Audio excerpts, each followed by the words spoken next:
Muito bem, são 7h16. Estamos de volta aqui com o nosso Panorama 95, nesta manhã de quinta-feira. E você já sabe, toda quinta-feira a gente tem a alegria de receber aqui nos estúdios do nosso programa o Dr. Vander Weyden, médico cardiologista, que participa aqui do quadro Check-up no rádio. Dr. Vander, bom dia.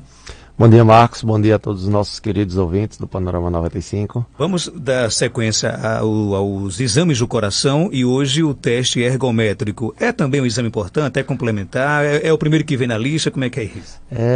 Pronto. Você falou duas respostas, três perguntas.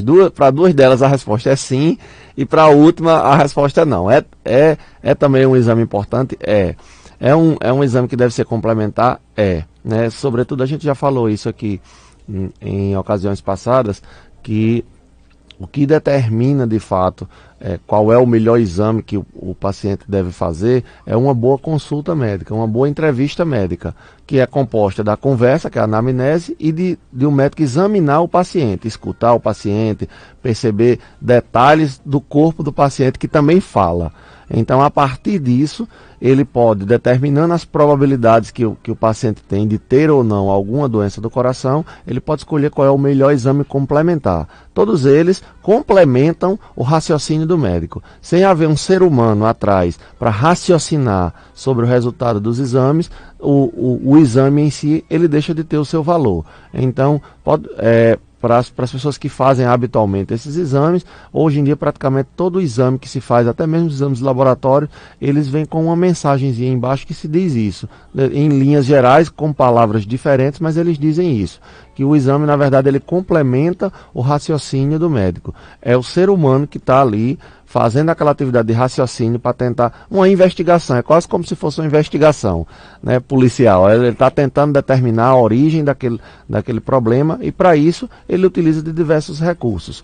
Um desses recursos certamente é o teste ergométrico. Por isso a importância dele, é um exame importante, por isso ele é um exame complementar, mas a última resposta seria não, ele não é necessariamente o primeiro exame da lista.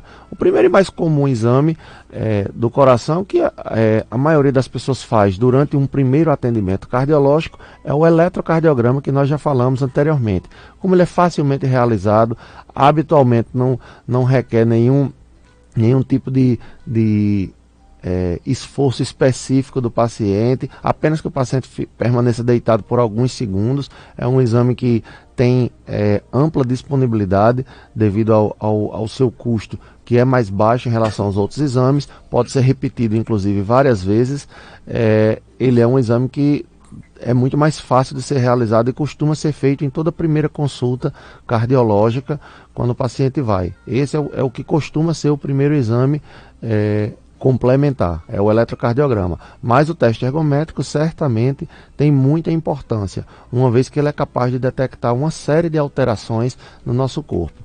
As primeiras são as alterações clínicas. Então, quando o paciente diz, doutor, eu sinto uma dor no peito, o médico vai examinar essa dor no peito para saber se ela pode ser proveniente do coração.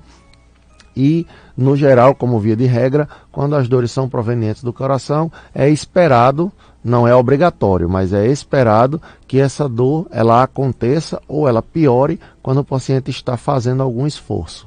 E daí se solicita o teste ergométrico para ver se existe essa alteração, que é uma alteração clínica.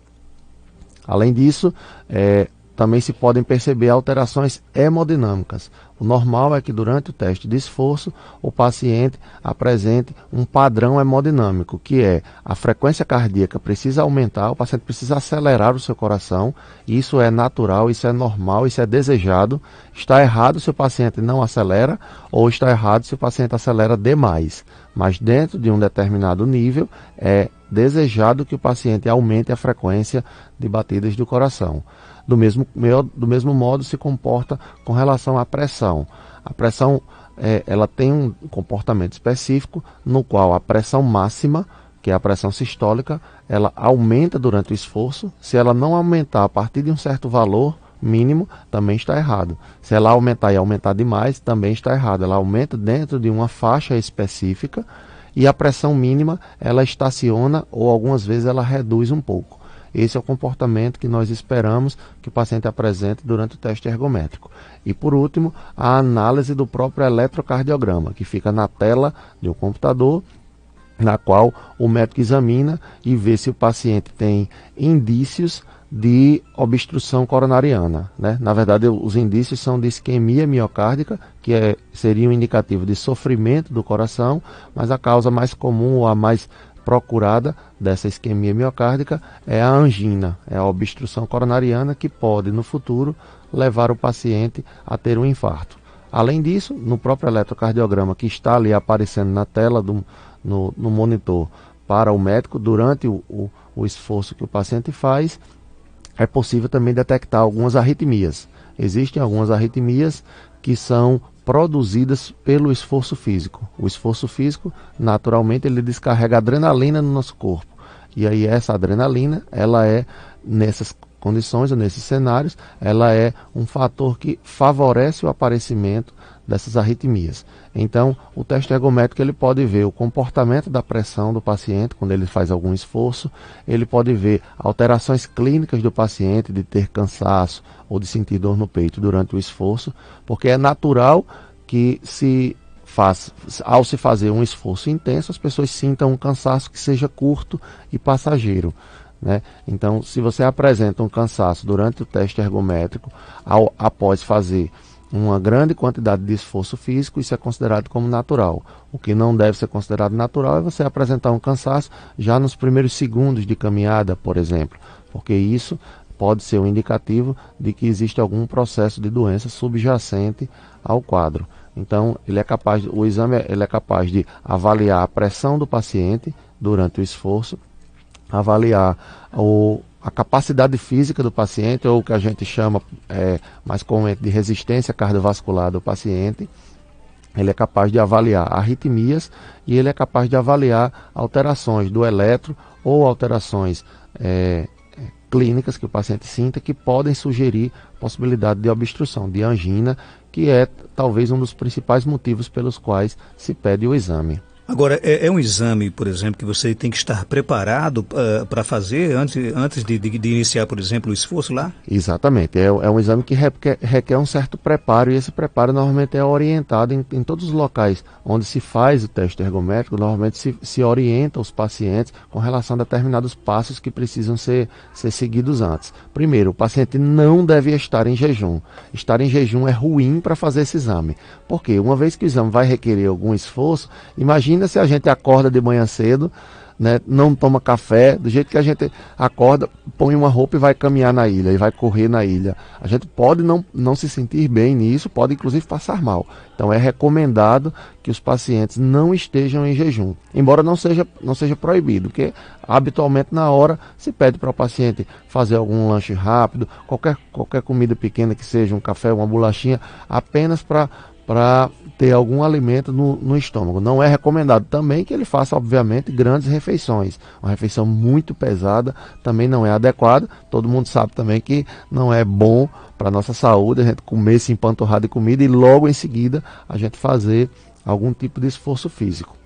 Além disso, é recomendado que o paciente venha para o exame com roupas confortáveis, roupas como se ele fosse realmente fazer uma caminhada, porque isso facilita o seu processo de caminhada durante o exame e ajuda-o, inclusive, a despreocupar-se com relação ao ambiente e concentrar-se mais em fazer o exame pelo máximo de tempo possível, que é uma realidade, né? Quanto mais tempo você permanece durante o exame fazendo a caminhada, ou fazendo o esforço, ou fazendo a corrida, ou a caminhada ou a corrida, quanto mais tempo você permanece nesse exame, melhor é para se avaliar o coração.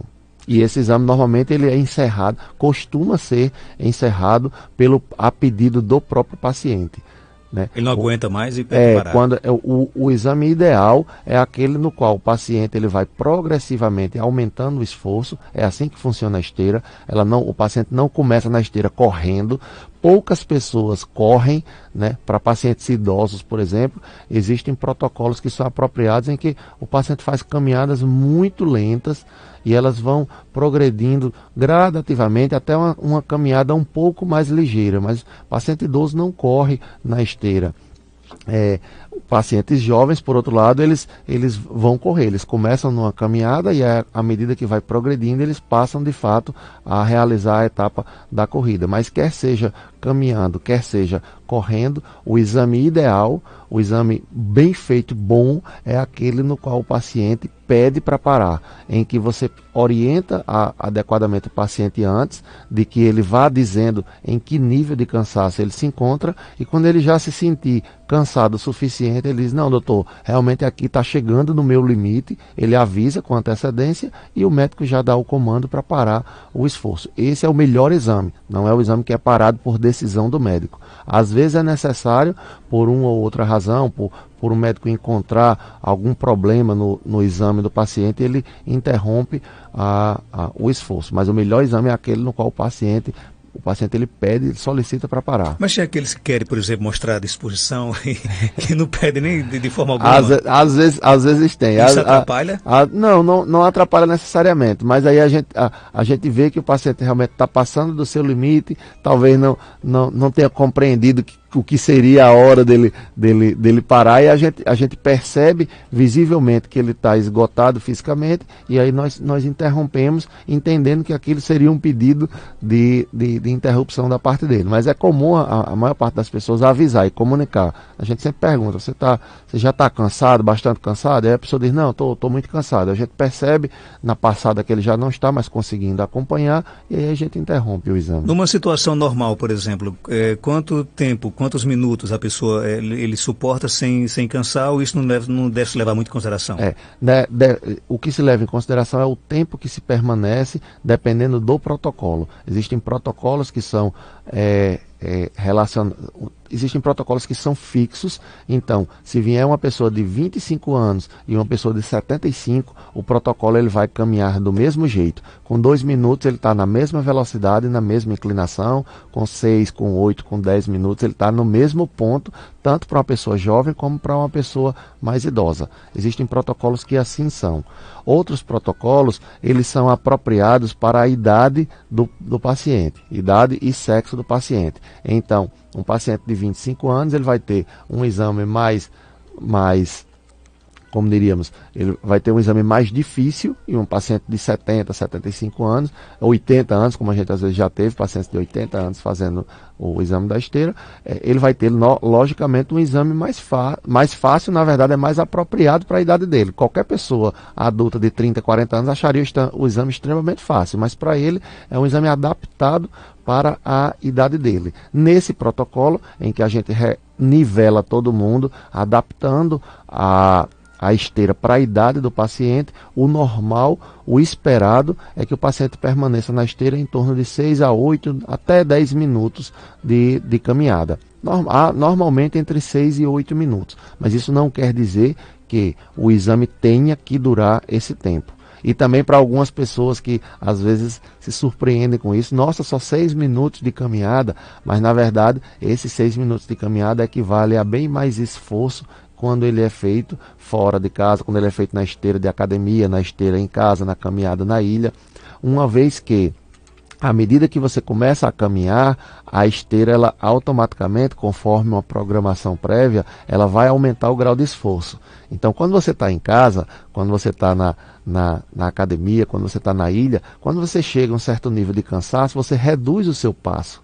Você não aumenta o passo. Então, eu tô um pouco, depois de 5 minutos de caminhada numa esteira, você está cansado, você diz: eu vou diminuir um pouquinho a velocidade, eu vou dar um tempinho aqui, vou parar. E esse não é o objetivo durante o teste de esforço. O objetivo é colocar o coração, se possível, dentro dos seus limites, testar os limites do coração, uma vez que tem um médico cardiologista do lado, preparado para caso aconteça qualquer tipo de evento, que é raríssimo de acontecer, mas existe esse objetivo de você fazer com que o coração chegue ao seu limite. Se você dá esses períodos de descanso, se você reduz a intensidade, o coração ele não chega, ele aproveita qualquer segundo de descanso que você tem. Então, por isso o exame ele é continuamente acrescentado de esforço, e por isso você não permanece por muito tempo na esteira. 6 a 8 minutos é o tempo normal, mas na verdade o exame ele é suficiente, ele é bom para ser avaliado quando o paciente atinge uma determinada frequência cardíaca. Isso pode acontecer com 2 minutos, com 3 minutos de caminhada e aí a qualquer momento o exame pode ser interrompido. O teste ergométrico, ele é um exame a ser feito uma vez por ano? Como é que é isso? Depende da indicação que levou à solicitação, né? Como o exame é um exame complementar, ele está complementando, como a gente disse, o raciocínio do médico. Existem condições, por exemplo, em que o exame pode ser feito a cada 3 meses. A cada 6 meses você pode requisitar o teste ergométrico. E nesses cenários, a situação mais comum em que você solicita o exame e solicita de novo com 3 meses é a seguinte. A gente solicita uma primeira vez, detecta que existe alguma grave alteração no coração, encaminha, por exemplo, um paciente. Isso acontece até com certa frequência. Encaminha o paciente para fazer um cateterismo, verifica que ele tem uma obstrução, que poderia ter um infarto a qualquer momento, ele faz um procedimento que é chamado angioplastia, que desobstrui a artéria, e aí para fazer uma nova avaliação, se está tudo bem com o coração dele, cerca de 3 a 6 meses após, é feita uma nova esteira, como a gente chama, um novo teste ergométrico. Para outros pacientes que têm muito baixo risco, esse período ele pode passar de 1 ano, inclusive. 2 anos, muitas vezes você pode passar sem problema nenhum, sem fazer o teste ergométrico. Então esse período ele varia muito, de 3 meses a 2 anos, às vezes até mais do que 2 anos, dependendo da idade do paciente, do que motivou esse primeiro exame. Se o que motivou foi um motivo sério, ele precisa de uma nova avaliação em pouco tempo, então pode esperar que o intervalo entre um exame e outro será bem curto. Se o que motivou foi mais para descartar alguma doença, não se encontrou nada no exame e está tudo bem com o coração, então provavelmente isso acontecerá mais para frente, um novo exame desse. O nosso amigo Fagner Dantas está aqui muito feliz, que disse que vai até fazer esse exame hoje lá na CardioKid, o ergométrico, e diz que essa entrevista deu para dar uma amenizada, uma relaxada. Tem muita gente tem gente que tem medo, tem gente que... Mas é um exame tranquilo, né? É um exame tranquilo, Marcos, é um exame tranquilo. Normalmente a gente presta informações ao paciente antes de começar, auxilia o paciente. Existe uma de nossas colaboradoras que trabalha lá, muitas vezes em cima da esteira. Ela não faz a caminhada com o paciente, ela se apoia nas laterais, mas ela está lá segurando no paciente para ajudá-lo a fazer a caminhada da maneira mais adequada. No caso do Fagner, que vai fazer hoje o exame, ele pode se alimentar à vontade, fazer pode se alimentar normal, fazer a refeição tranquila, né? A gente só pede que não seja em grande quantidade para evitar, do mesmo jeito que você faz de conta que você está saindo para fazer uma caminhada ou está saindo para ir para a academia. Você não vai em jejum e também não vai com o estômago muito cheio, para evitar algum tipo de mal-estar que possa acontecer, embora isso seja bem raro. Né? Ok. Tem uma pergunta aqui do nosso ouvinte, lá da Barra de Santana, em Jucurutu. Ela disse que o pai dela sua bastante, inclusive molha a camisa todinha. Eu conheço pessoas que também passam por isso. O que pode ser nesse caso? Depende da condição que gerou esse suor, né? Quando o suor vem, quando ninguém mais está suado ao seu redor, isso pode, de fato, indicar alguma alteração hemodinâmica no nosso corpo. Né? O que é natural, o que é normal é você sentir suor, eu fico molhado de suor, mas quando? Em que cenário? Depois que eu faço uma atividade física grande, a gente tem glândulas que produzem suor e eu fico muito suado. Então depois de uma atividade física intensa, grande, eu posso suar muito. Eventualmente, quando a gente está fazendo as atividades em casa com um pouco mais de pressa, e aí de repente a gente para, às vezes tem uma certa sudorese que é considerada como fisiológica. O que não é normal é você não ter feito nenhum tipo de esforço físico, não estava praticando nenhuma atividade, ninguém mais ao seu redor está muito suado, porque outro motivo é você estar num ambiente muito quente. É natural que você sue num ambiente muito quente. Então, você está sozinho em casa, não está muito quente em casa, ninguém está suado em casa, você não fez esforço e de repente você começou a suar.